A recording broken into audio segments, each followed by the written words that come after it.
They ranged from, in the beginning, from what are we doing here? I don't really want to be here. My parents said I had to be here, to, oh, this is going to be really cool. We get to play games, Mr. Bomer. And we made it fun. They got a snack after school every day, and we gave that to them down in my room, and we did some fun things.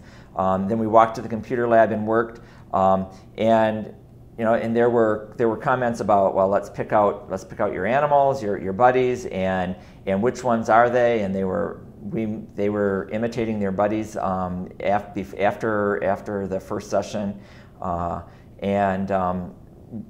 were high fives whenever a kid finished a level. They had a great time doing it until they reached a point, and we call it hitting the wall in Harbor Beach. They would hit the wall with BrainWare.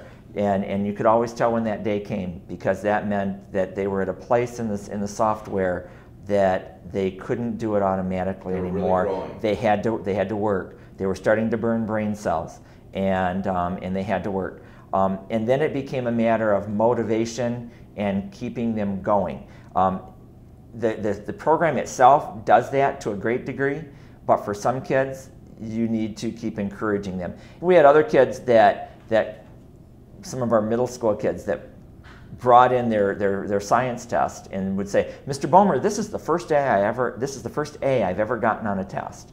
And so we stopped, rather than work on BrainWare for a few minutes, we stopped and asked the question, what did you do different to get an A?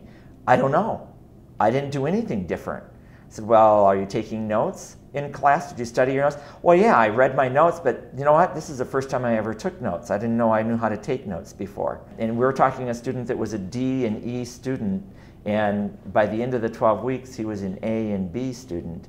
And I will tell you that this past school year, in chatting with him, he was still an A, B, and C student.